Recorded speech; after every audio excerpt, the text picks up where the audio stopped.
आपण काय खातो यावर आपण किती जगणार आणि कसे जगणार याचं गणित अवलंबून आहे. कारण आपण जेव्हा अन्न खातो त्यातून आपल्या शरीरात असलेल्या अब्जावधी सूक्ष्मजीवांना देखील आपण अन्न पुरवत असतो. हेच सूक्ष्मजीव आपल्या पचन यंत्रणेवर, रोगप्रतिकारक शक्तीवर, मानसिक आरोग्य, झोप, वजन वाढणं तर माणसाची निर्णय क्षमता यावर देखील परिणाम करतात असं आता वैज्ञानिक संशोधनातून लक्षात आलं आहे. त्यामुळे आतड्यांना अनेक संशोधक दुसरा मेंदू म्हणतात. त्यामुळे पोट निरोगी राहणं हे अत्यंत महत्त्वाचं मानलं जातं. त्याच पार्श्वभूमीवर भारतीय आदिवासींच्या आतड्यांमध्ये निरोगी पोटाचा खजिना सापडलेला आहे. नेमका काय सापडले ते संशोधनात आणि तुमच्यावर आमच्यावर हे संशोधन काय परिणाम करणार आहे तेच आपण या व्हिडिओत जाणून घेणार आहोत. नमस्कार, मी अश्विन महाजन. तुम्ही लोकसत्ता पाहताय. पुण्यातील BRIC national centre for cell science म्हणजेच NCCSच्या संशोधकांनी भारतातील विविध आदिवासी समुदायांच्या पोटातील सूक्ष्मजीवांचा अभ्यास करून 14 पूर्णपणे नवीन जीवाणू प्रजाती आणि सुमारे 200 वर्षांपूर्वी नोंद न झालेले स्थानिक जीवाणूंचे प्रकार शोधून काढलेले आहेत, ज्यामुळे मोठा फायदा हा मानवी आरोग्यासाठी होऊ शकतो. पोटातील सूक्ष्मजीव नेमकं काय आहेत किंवा करतात काय, तर गट मायक्रोब्स या आंतरराष्ट्रीय नियतकालिकामध्ये प्रसिद्ध झालेल्या या संशोधनामुळे भारतातील सूक्ष्मजीव संपत्तीचं महत्त्व अधोरेखित झालेलं आहे. मानवी आतड्यांमध्ये राहणाऱ्या जीवाणू, बुरशी, विषाणू आणि इतर सूक्ष्मजीवांच्या समूह गटाला मायक्रोबायोम म्हणतात.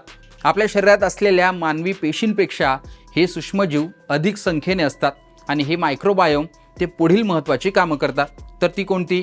अन्नाचं पचन सुलभ करणं, जीवनसत्व तयार करण्यास मदत करणं, रोगप्रतिकारक शक्ती नियंत्रणात ठेवणं, आतड्यांच्या आतील आवरणाचं संरक्षण करणं आणि हानिकारक जंतू वाढू न देणं ही काम ते करत असतात.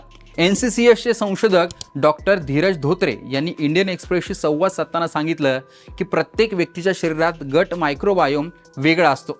आहार, भौगोलिक परिस्थिती, औषधं, पर्यावरण आणि सांस्कृतिक सवयी यांचा त्यावर मोठा प्रभाव असतो. आता ज्या आदिवासी गटांचा मायक्रोबायोमचा अभ्यास केला गेला त्या संशोधनासाठी भारतातील 8 आदिवासी समुदायांची निवड करण्यात आली होती. त्यात वारली, गोंड आणि माडिया, कबुई, रोंगमेई नागा, बोटो, बाल्टी, ब्रोकपा आणि पुरीगमा यांचा समावेश होता.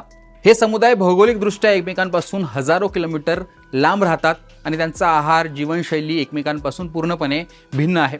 यावर संशोधन केल्यानंतर संशोधकांना या मुद्द्याचं आश्चर्य वाटलं की सर्व आदिवासी समुदायांमध्ये 3 जीवाणू गट मोठ्या प्रमाणात आढळले होते. त्यात सेगाटेला, ॲगाथोबॅक्टर आणि फॅकॅलिबॅक्टेरियम याचा समावेश आहे. हे जीवाणू पचन आणि आतड्याच्या आरोग्यासाठी महत्त्वाचे मानले जातात. मात्र भारतीय सेगाटेलाचं अनुवांशिक स्वरूप हे युरोप आणि उत्तर अमेरिकेतील डेटाबेसमध्ये आढळणाऱ्या प्रकारापेक्षा वेगळं होतं. अनेक आरोग्य चाचण्या, प्रोबायोटिक्स आणि मायक्रोबायोम विषयीचं विश्लेषण पाश्चिमात्य डेटावर आधारित असतं. पण भारतीयांचं अन्न, हवामान, मसाल्याचा वापर, धान्य, किण्वन केलेले पदार्थ आणि सामाजिक सवयी वेगवेगळ्या असल्याने त्यांच्या आतड्यातील सूक्ष्मजीवांचाही स्वभाव वेगळा असणं स्वाभाविक आहे. डॉक्टर धोत्रे यांच्या मते आरोग्यदायी मायक्रोबायोमची व्याख्या प्रत्येक लोकसमूहासाठी स्वतंत्र असू शकते. त्यामध्ये सर्वाधिक वेगळेपणा ट्रान्स हिमालयीन समुदायामध्ये दिसून आला.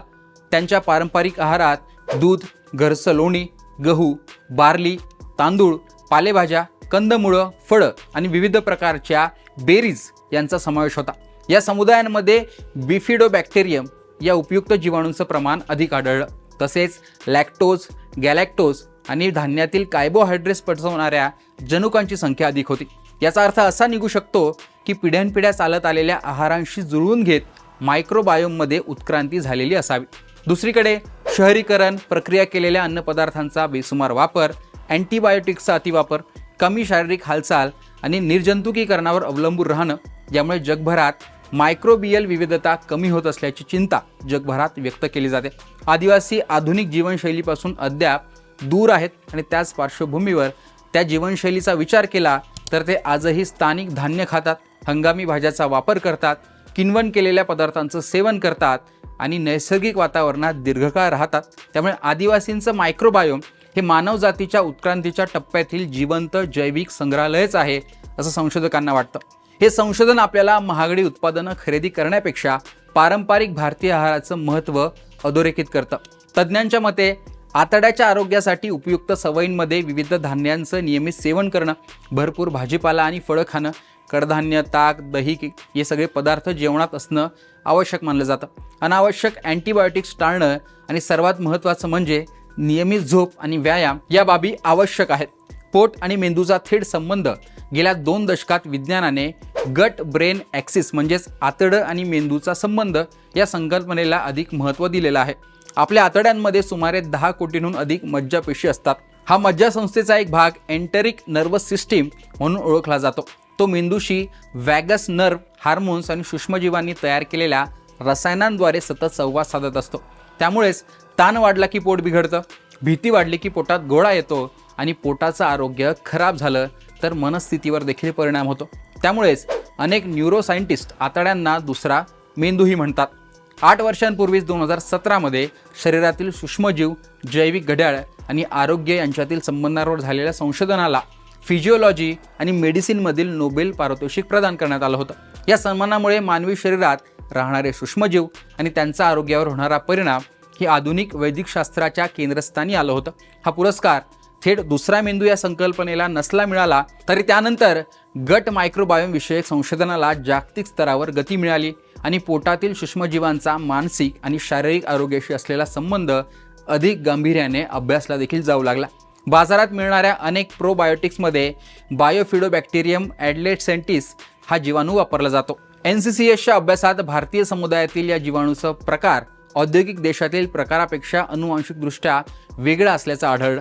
याचा अर्थ असा नाही की परदेशी प्रोबायोटिक्स निरुपयोगी आहेत. मात्र संशोधकांच्या मते पुढील प्रश्न विचारणं देखील त्यांना आवश्यक वाटतं. ते प्रश्न म्हणजे भारतीय लोकांसाठी कोणतं स्ट्रेन अधिक उपयुक्त आहे, कोणते जीवाणू आपल्या आहाराशी जुळून अधिक सुसंगतपणे घेतात, प्रदेशानुसार प्रोबायोटिक्स बदलायला हवेत का, असे प्रश्न पडतात. भारत हा जगातील सर्वाधिक जैवविविधता असलेला देश मानला जातो. पण ही विविधता केवळ जंगलात किंवा वन्यजीवांमध्ये नाही तर मानवी शरीरात दडलेली आहे. प्रस्तुत अभ्यासातून स्पष्ट झालं आहे की अगदी मर्यादित नमुन्यांमध्येही इतके नवीन सूक्ष्मजीव सापडू शकतात तर संपूर्ण देशाचा अभ्यास केल्यास हजारो नवीन जीवाणू प्रजाती समोर येऊ शकतात. भारतात विशिष्ट मायक्रोबायोम डेटाबेस तयार झाल्यास पुढील क्षेत्रांना फायदा होऊ शकतो. त्यात काय तर पोषणशास्त्र, मधुमेह आणि लठ्ठपणाविषयीचं संशोधन, हृदयरोगाला अटकाव, मानसिक आरोग्य, वैयक्तिक औषधोपचार, भारतीय आहाराला अनुरूप प्रोबायोटिक्स विकसित करणं याला त्याचा फायदा होईल. पुण्यातील NCCSच्या या संशोधनाने अत्यंत महत्त्वाचा संदेश दिला आहे. तो म्हणजे आपल्या पोटातील सूक्ष्मजीव हे आपल्या मातीशी, अन्नाशी, हवामानाशी आणि संस्कृतीशी जोडलेले असतात. भारतीय आदिवासी समुदायांच्या आतड्यांमध्ये सापडलेले 14 नवे जीवाणू हा केवळ एक वैज्ञानिक शोध नाही तर भारताचा आगळा वेगळा जैविक वारसाच आहे. भविष्यात कदाचित डॉक्टर औषधासोबत तुमच्या प्रदेशासाठी योग्य मायक्रोबायोम अशी शिफारस देखील करतील. कारण आता विज्ञानाला सुद्धा कळलं आहे की आपल्या आरोग्याची खरी गुरुकिल्ली पोटात अर्थात पोटातील मेंदूमध्ये दडलेली आहे. आता या संशोधनाचा किती फायदा होतो, ते फायद्याचं ठरतं का, पुढे यात आणखीन काही संशोधन होतं का आणि याचा भारतीय मानवी जीवनावर आणि आरोग्य क्षेत्रावर कसा परिणाम होतो ते पाहणं महत्त्वाचं असणार आहे. पण एकूणच या संशोधनाविषयी तुमचं मत कमेंट बॉक्समध्ये सांगा. लोकसत्ताला फॉलो आणि सबस्क्राईब देखील करा.